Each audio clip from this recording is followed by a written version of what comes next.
Hello and a really warm welcome back. It's excellent to be able to make a short video to put up on the channel, and even though I haven't quite finished my travelling and other necessary jobs for the summer, I just felt like sharing something with you.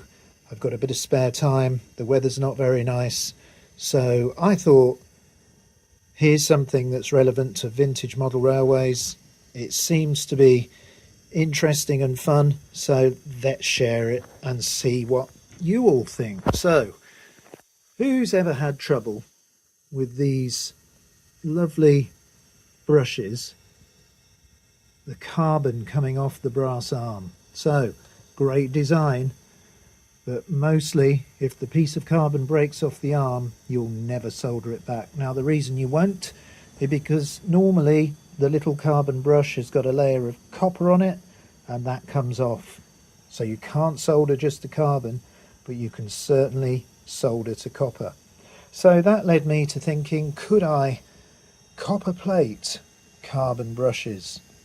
Well, there's just a quick answer to that, because I've only been experimenting for a little while, and the answer is definitely yes.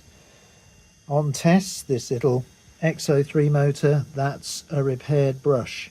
Now that's a normal triangle brush that broke off. I replated it and soldered it. Now this is another one I've done. It's not very neat, so I'm not looking to score 10 out of 10 for neatness, but if you can get the focus on there, you can see a carbon brush. There's a chip out of that one, but it is soldered back on, and they work well. So that led me to believe it must be possible to make your own brushes, and that would mean that you could make carbon brushes for redundant stock items you can't replace. So I've got this bag of old washing machine bits and bobs, and I've taken out an exhausted brush, and using a very fine jewellery saw and a file, I've started to try and make my own brush.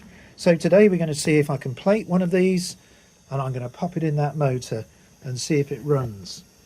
So in my very rudimentary receptacle, I've carved a couple of little holes, and you might just see that there is a piece of carbon in there. Well, that's my homemade brush, and I'm going to plate it shortly.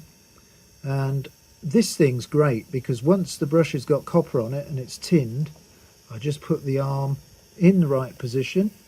You'll have to forgive me, the camera isn't my normal camera, so I'm just shooting this on my phone. I can place the arm accurately and solder it together. So, how am I doing the plating? Well, it's so easy. I've got this receptacle.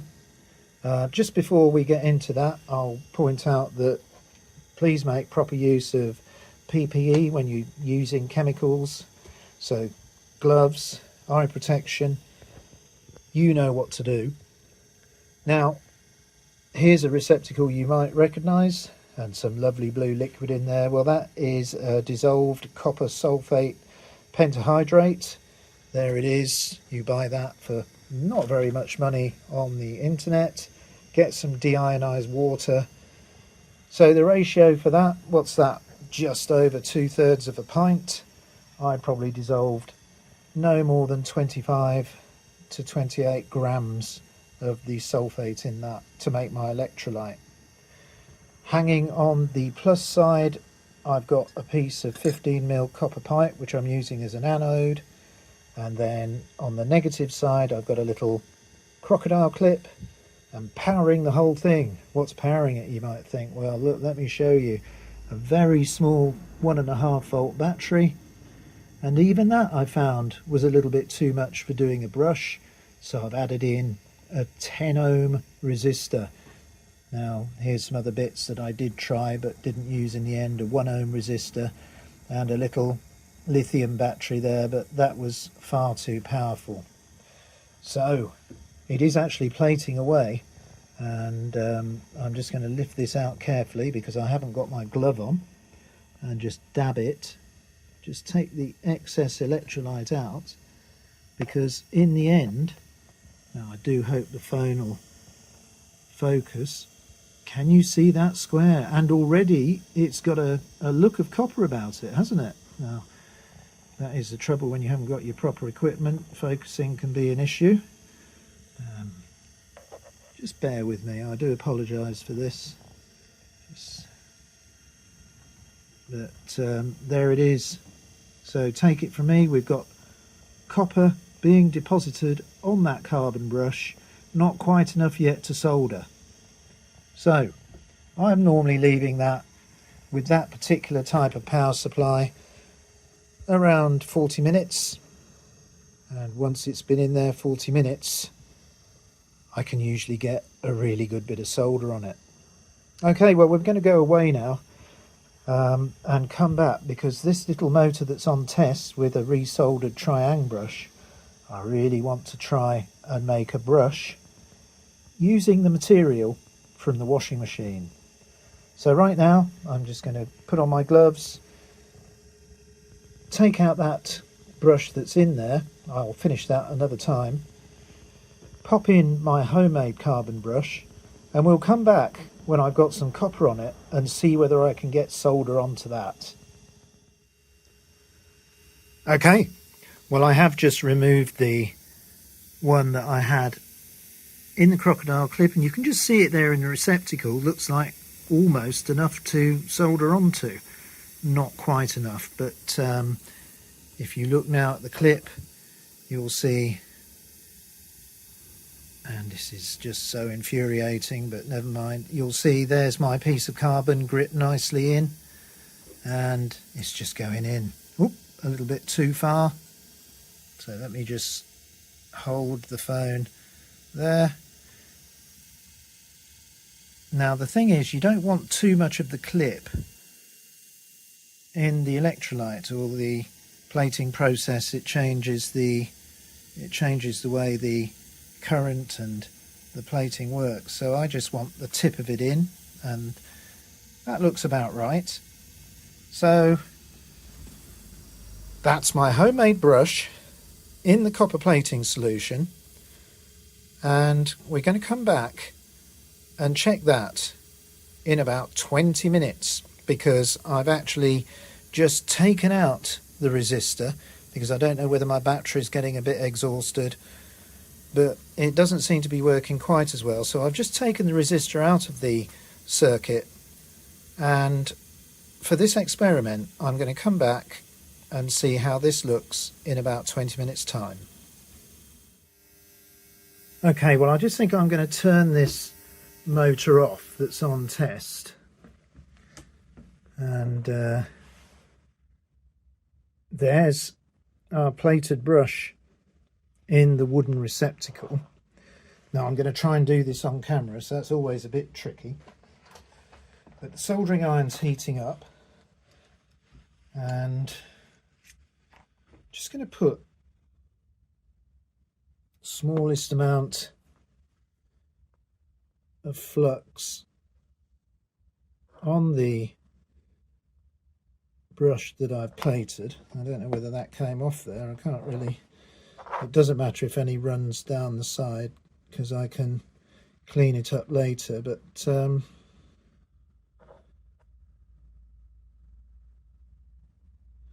well, let's hope that's enough. Right, let's see if the soldering iron's going to play the game. So I hope you can, yeah, I've managed to get the soldering iron hot enough. So what I'm going to do now is I'm just going to see whether I can apply some solder to this brush. Now that went on very nicely. I'm just going to see if I can bring this up to the camera. You can see that I've got quite a nice bit of copper on there because the solder's pooled on it nicely. Right, now let's see whether I can just tin this brush arm. It's all getting a bit exciting. Now, of course, doing it on camera, it's not greatly, it's not the best job, but there, just using the file to keep that steady. I think I've got that brush arm tin nicely. So I'm just putting the soldering iron back in. It's a little bit difficult I'm just going to pop it down on the floor so it doesn't fall out of the holder, because what I've got to try and do now is see whether I can just position my brush arm in my little holder. Now I think if I can get some heat directly on,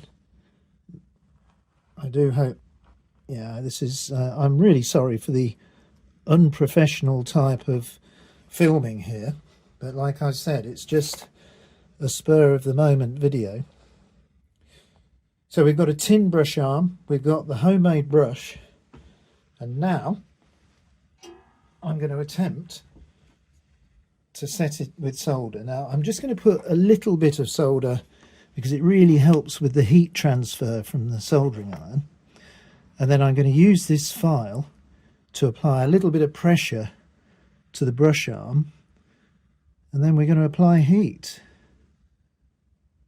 and hopefully that will have settled into position. So I'm just flicking off that solder now, and I'm hoping that's going to cool.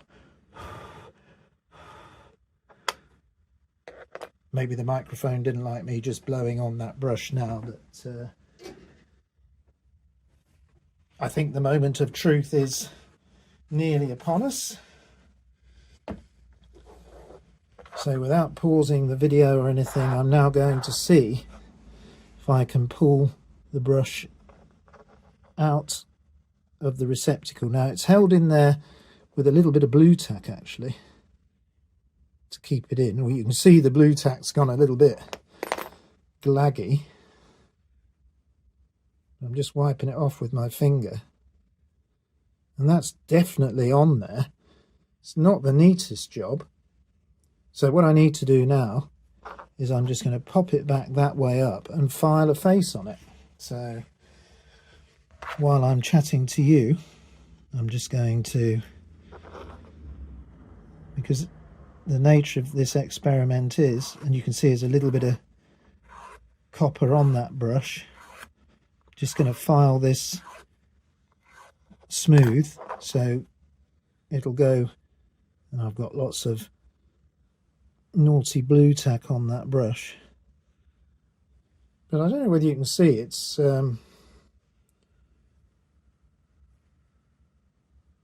definitely on.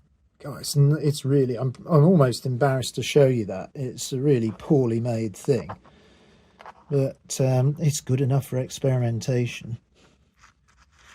So I'm just, well, it's not falling off, and I'm putting a bit of pressure on the file. I'm going to take a little bit of, I seem to have got this brush a little bit out of shape. There's loads of material on it though, so I can definitely file it down just a little bit more. It's quite exciting to think that I can make these brushes, and obviously when I'm not on camera it's going to be nice to just spend a bit of time. There's a little bit of wayward solder there, so I'm just gripping this. Look at my fingers, lots of carbon. So it's just a little bit of, just trying to tidy it up a bit. Now there is copper plating on the sides of the brush, and you might notice, I'm just going to try and scrape a bit of that off. It's on there well.